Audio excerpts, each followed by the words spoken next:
Explore a path of serenity and inner balance as you dive into the universe of yoga with us. Join us in the online yoga course with Sadhguru. Sign up to experience the transformative benefits of yoga. The link is in the description.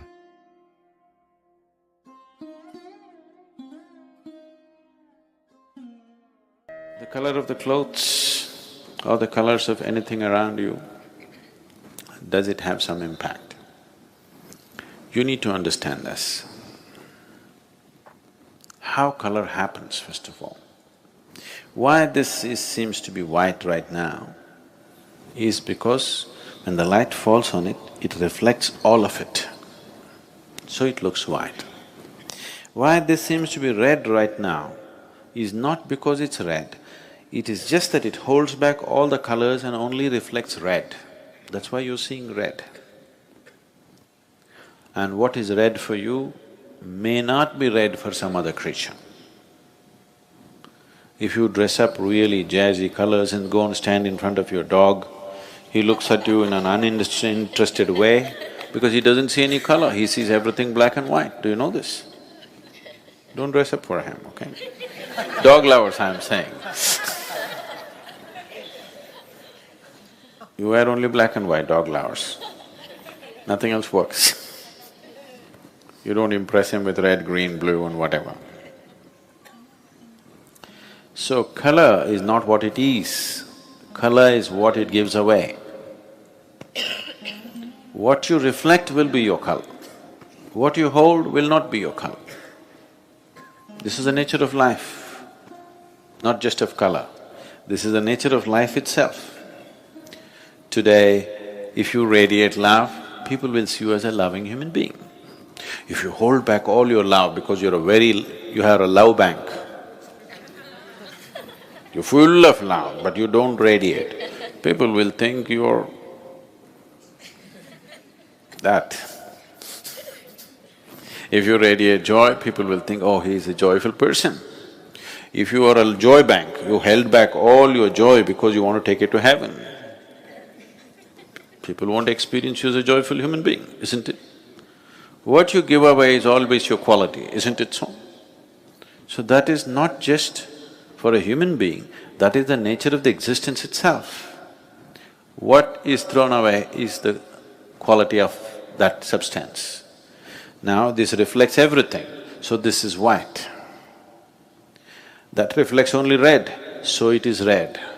That reflects only blue, so it is blue. Everything else is held back. What it holds back, you don't see. What it gives away is what you see. So, how is color significant for human consciousness as such, or for any kind of spiritual process? It is significant in the sense that the color that you reflect will naturally add to the aura that you carry. People on the ascetic path don't want to wear anything because they don't want to add any new things to them. They just want to work with what they have, they don't want to take on anything more. What you are right now, to work that out is quite substantial. Adding one more thing and one more thing, it complicates. So they don't want anything, they walk naked. If socially walking naked is difficult, they will put on one little loincloth so that socially there is no issue. But the idea is, they don't want to take on anything more than what they are. They know what they are is substantial. There are other aspects to it, that's different. I'm saying about the color. So orange, the chakras in the body, all the 114 chakras, or rather 112 chakras ascribe to some color. The two do not ascribe to any color because they are not physical in nature. Anything that's physical in the existence naturally reflects light. You understand what I'm saying? Anything that's physical in the existence reflects light. Once it reflects light, it will have color in your perception. It may not have any particular color, or it may not have the color that you're seeing. you are only seeing what's being reflected. What you're seeing is the reflected light. You are not seeing the color of the substance that you're seeing. You're not seeing color of the thing that you're seeing. You're only seeing the color of the reflected light. Black reflects nothing, it holds back everything, so it becomes black. You see, we say the grass is green. No, the grass is not green. It is giving away green, so we see it as green. The sky is blue. No, no, no, sky is not blue. You go there and see, there is no blue out there. Sky is blue for a completely different reason. Because the refraction quality of the color blue is different from the other colors, that's why the sky is blue. So why is it that spiritual processes, for different types of processes, we use different kind of colors is, those who are on a path where they don't want to gather anything, they will wear white. Those who are into a different kind of sadhana, if their sadhana is mild, but they're on the spiritual path, but they're involved with various aspects of life, they don't want to gather life around them. They want to be participating in life, but they don't want to gather anything. Such people will choose to wear white. People who are on a more intense sadhana, which is oriented towards a particular chakra in the body, which is known as agna, between the eyebrows, they will wear orange because the color of the chakra is orange. They want to radiate that color because the whole process is about enlightenment and reaching to that state of knowing, opening up that dimension of perception which is referred to as the third eye. So they will seek always ochre or orange color because that is the color of the agna. The yellow robes were worn by Buddhist monks because the process that Gautama gave to the initial stage of Buddhist monks was very rudimentary process. He chose this process for the people because it did not need any preparation, but he wants to cause a wave of awareness. That means he doesn't stay in any town for more than a day. Continuously he is moving from village to village, town to town. There's no time to prepare people for any kind of practice. So the practice that he gives them is very rudimentary, but still he is converting them into monks. He's fixing their life, but not giving them enough preparatory steps. So he told them to wear the yellow robe, because yellow is the color of the Mooladhara. The most basic chakra in the body is Mooladhara. So he wants them to be stable. For a monk, the most important thing is he practices stability in his life. So he just wants them to be stable. They don't have to fly off into a blissful experience, they don't have to get enlightened right now, they don't have to get anywhere. They just have to learn to be stable because he is preparing soldiers to shake the world with awareness. So he told them to wear yellow robes. Later on, when they graduated to what he called as arhats, the arhats in the Buddhist tradition wore ochre robes, that is orange, as all the Indian sannyasis wear. But then after Gautama passed away, when they tried to spread the Buddhist way of life, people in India, there were at least 30% of the population were sannyasis or monks by nature. By culture, it was just like that. So this one more set of monks, they just accepted them and they became kind of part of them. They couldn't maintain a distinct identity. So from ochre, they shifted to a little more maroonish color, more for an identity's sake, because they would simply mix with all the other yogis and monks who were walking all over the place. So they wanted to set up a distinct identity, so they switched to a little maroonish color later on. But the basic Buddhist color is still yellow, because yellow is the color of the Mooladhara and it can be taught without preparation. No preparation, no teaching, no nothing, a simple process just to stabilize and stabilize and stabilize. Such a process is taught when you are charting out a spiritual path for a few lifetimes. See, that tradition still continues in the Buddhist way of life. They keep coming back and coming back to do more work and more work because the process is such, it's of stabilization, not of realization. So that's why the yellow.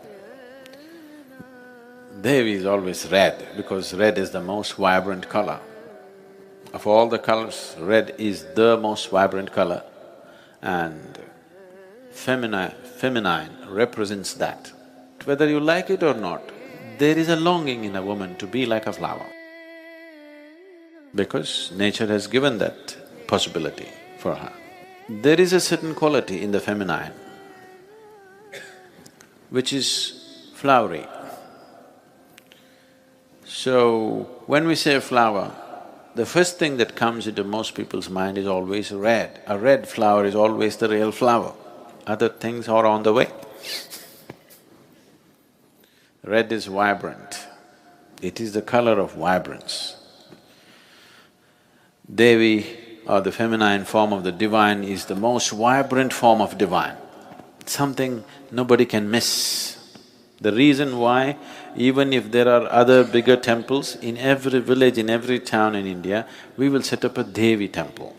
You walk into the Devi temple, she hits you in the face, you can't miss it because it's vibrant. The color of vibrance is always red.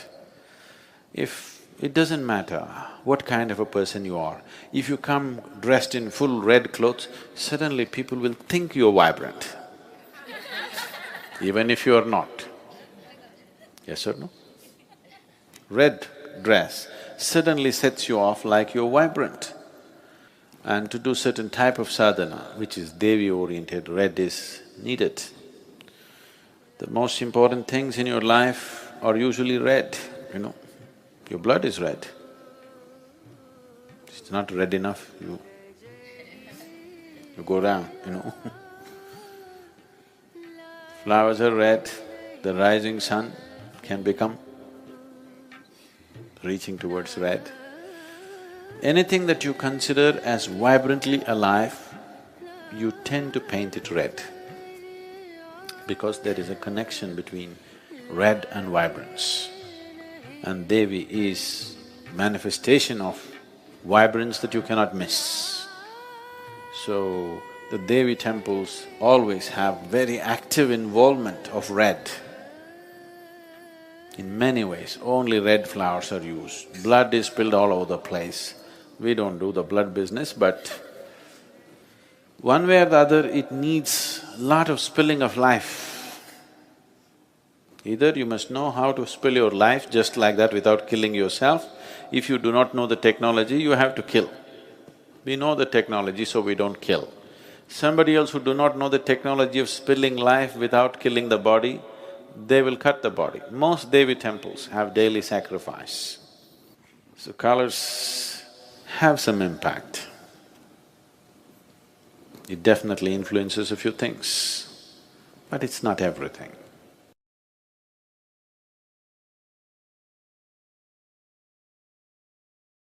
Which will push us in a particular direction. It's not just about Rudraksh. Plants, flowers, animals, everything have been identified as to what will take you in a spiritual direction and what will not. You have heard that this flower is the favorite of Shiva, this flower is the favorite of Vishnu.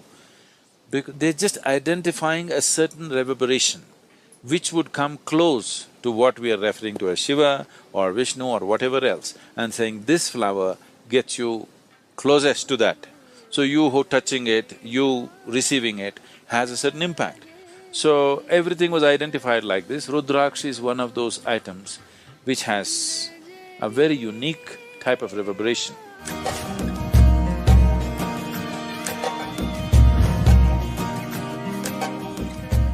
Now, why Rudraksh is worn on the body is, one thing is it cleanses the aura. You know what's aura? A-U-R-A? There is a certain field of light and energy around every body, around every object. Every physical object has its own aura, even inanimate objects. These days it is being photographed and recorded in so many different ways. It cleanses your aura. Aura can be from a pitch black aura to a pure white aura. You know, if you have seen, maybe not so much in America, but if you have seen any of the Spanish pictures or Indian pictures, you will see if they show any saint or sage, always there will be a white halo around their head. It is not that these people walked around with light bulbs behind their heads. It is just that the artist is trying to impress upon you that this is a pure being. He had a pure white aura, that's what is being conveyed. So from a pitch black aura to a pure white aura you can have. If you meet somebody who is into occult processes, who do things with energy, if you meet such a person, most of them are just fakes who just use chicken entails to scare you. But there are genuine people in that field. In India there are lots of people, so very sophisticated occult. If you meet them, they're powerful in a very different way. Totally pitch black aura. They're very, very powerful, but in a completely different way. So from a pitch black aura to a pure white aura, in between there are a million shades. This can purify your aura. This does not mean if you wear a Rudraksh tomorrow morning you will have a halo glowing behind your head. Not like that, but you're aspiring to purify yourself. When you're aspiring to purify yourself, every little help, every little aid you get, you want to make use of it.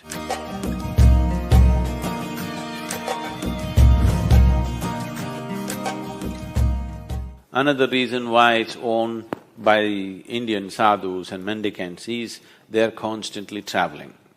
One who is constantly eating and sleeping in different places, his body goes through a certain level of destabilization. In the sense, many of you might have noticed this, you went to a new place, even if you're very exhausted, somehow in a certain place your body won't settle down and sleep. Have you noticed this ever? If you're a traveling person, you would have noticed it in some places, your body just won't settle down. You're fully exhausted, but you cannot sleep. This is because in your own house, in your own bedroom, today there is something called as… the forensic people are using this, what? Thermal imaging, is it? See, if you sit here now, 24 hours later, somebody will come with a machine and find out where Gayatri was sitting. There is a memory in the place which they're able to detect, this person was sitting only here, not there.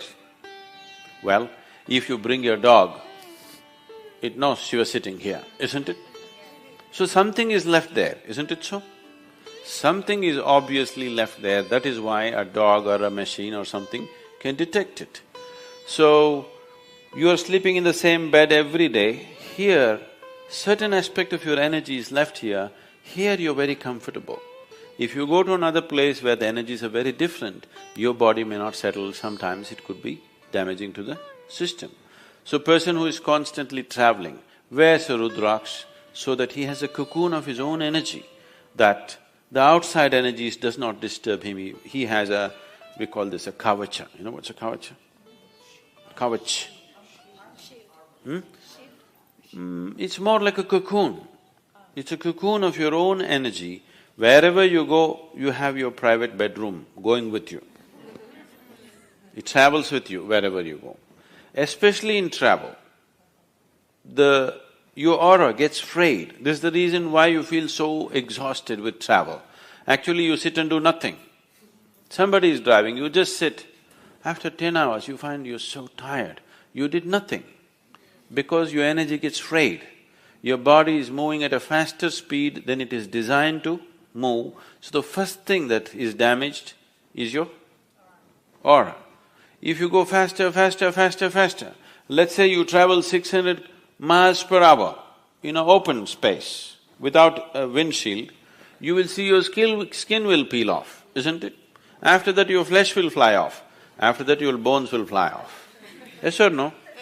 The first thing that begins to be damaged is your aura. So with movement, with faster and faster movement, aura gets frayed. So if you wear Rudraks, it gives you a certain cocoon, it gives you a certain stability to your aura. The travel, movement can be taken well.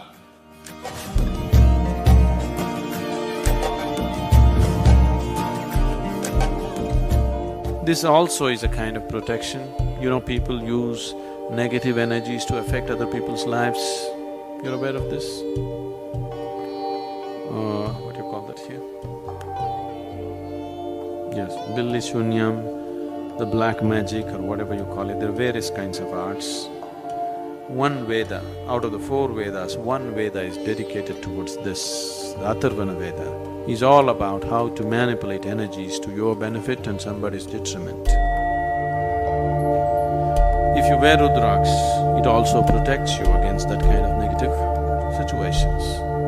Many times, these things could happen to people even though they are not directed towards them.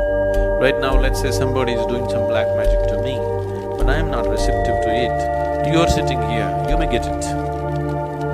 It is not necessary it must be aimed at you. If you're susceptible at a certain moment, you will get it. So, many times people may go through bad patches and things like that. Don't describe this, I don't want to create fear in your mind, but many times we have seen people being influenced by certain things, not knowing what's happening, blaming all kinds of things, not knowing what exactly is happening with themselves. Wearing a simple mala gives a certain level of protection for that person.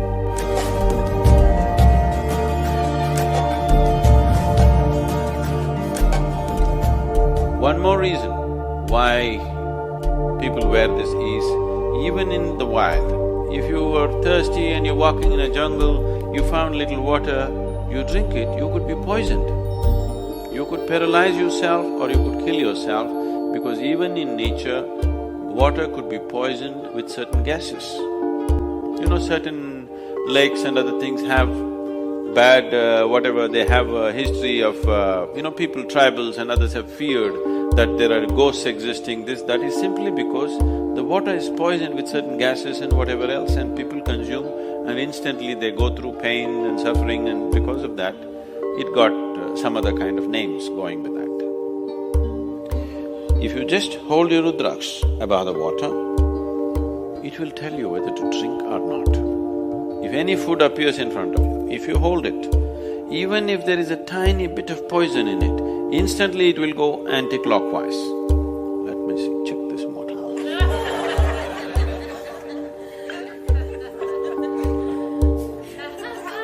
You never know. This good water. You put a tiny drop of poison into this, which you cannot detect by smell or taste, that kind of poison. You hold this and see, immediately it will go anti-clockwise.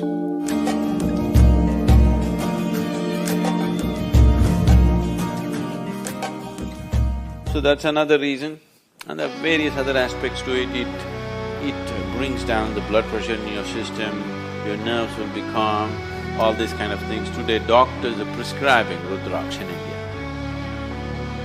For hypertension, cardiac ailments, doctors are actually prescribing Rudraks. So they just wear this, your blood pressure will go down, because it has a certain reverberation which calms the whole system.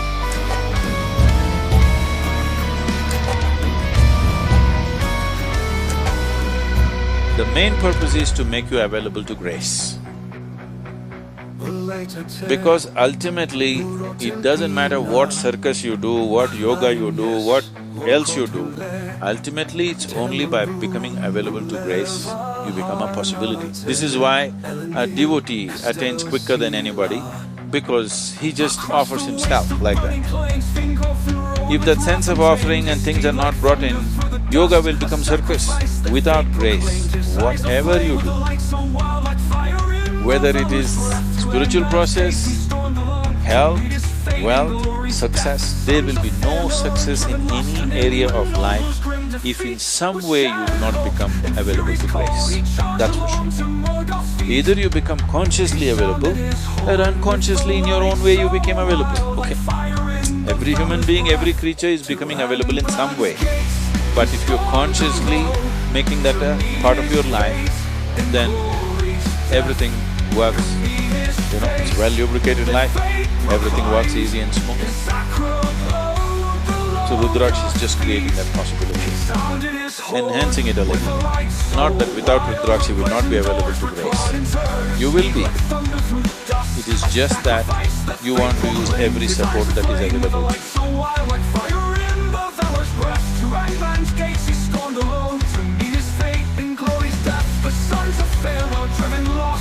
Until the next adventure, stay connected for more inspiring content, and don't forget to invite your friends to join us on this journey of learning and evolution.